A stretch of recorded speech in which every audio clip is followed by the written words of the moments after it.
السلام عليكم ورحمة الله تعالى وبركاته. مرحبا بكم في فيديو جديد وخبر جديد. مرحبا بكم في قناة عزيزي إجريتي. لا تنسوا الاشتراك بالقناة وتفعيل زر الجرس ليصلكم كل فيديو جديد، ولا تنسوا الضغط على زر اللايك. الجزائر تعد خطة جديدة لضرب المغرب عبر موريتانيا. يخطط كبرنات الجزائر وفق ما أفادت به تقارير صحفية للعمل خلال السنة الجديدة على عزل المغرب وتعكير علاقته بموريتانيا، بعدما لجأت إلى الاستراتيجية ذاتها فيما يتعلق بعلاقات المملكة بتونس. وفي هذا السياق أوردت صحيفة المغرب انتليجنس الناطقة بالفرنسية أن العسكر الحاكمين الفعليين للبلاد التي ابتلنا بها الله من الجهة الشرقية وضعوا خطة بأدق التفاصيل تهدف إلى ممارسة ضغوط قوية على موريتانيا للحصول على مزيد من النفوذ ولفرض سيطرتها على الجارة الجنوبية للمملكة. وتبعت الصحيفة ذاتها أن الغاية من هذه الاستراتيجية هي فرض عزلة على المغرب في علاقاته ببلدان المغرب الكبير من خلال توريط الدولة الموريتانية في مناوشات مع المغرب في سيناريو مماثل لخطة التي نهجها الجنرالات الجزائريون المرضى بكل ما هو مغربي مع النظام التونسي.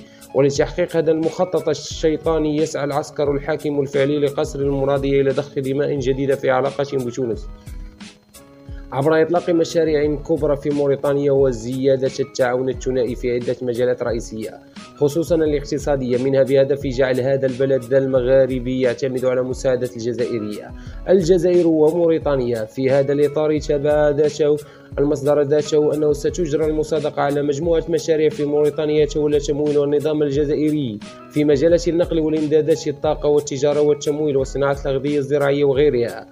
وتخص أهم هذه المشاريع بحسب الصحيفة نفسها المجمع الإنتاجي لشركة سيفيتال التي تعد أول مجموعة جزائرية خاصة تمول مشروعا لمجمع الصناعي في المنطقة الحرة في مدينة نواديبو. ويروم هذا المشروع الذي تسهر على تنفيذه أسماء بارزة في أعلى الهرم السلطة بالجزائر إنشاء مجمع صناعي زراعي مثل المجمع الذي يحتضنه ميناء بجاية.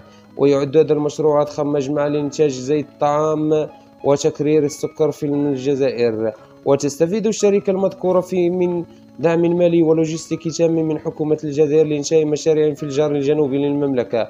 ويحاول نظام الكبرنات الركوب على هذا المشروع لضرب المصالح المغربية في موريتانيا، وسيتولى إنتاج زيوت الطعام والسكر الأبيض إضافة إلى البلاستيك ومشتقاته إلى جانب التعبئة والتغليف. وتابع المصدر ذاته أن النظام الجزائري المفلس سيفتتح بنكين حكوميين جزائريين في نواكشوط في غضون السنة الجارية تعزيزا للعلاقات المالية بينه وبين موريتانيا. ووفق المغرب انتليجنس دائما فقد بادرت الجزائر فعلا بتقديم قروض واضحة لاستثمارات لحساب قادة موريتانيين بهدف إرشائهم وكسب للحصول على دعمهم. وتبقى الغاية من كل هذه التحركات إلى خلق اللوبي نافذة في الجارة الجنوبية للقضاء على أي تقارب مع المملكة المغربية وجعل موريتانيا ساحة حرب جديدة ضد البلاد التي يبدو أنها صارت الشغل الشاغل والوحيد للعساكر الجارة الشرقية. The founding father of Gilead.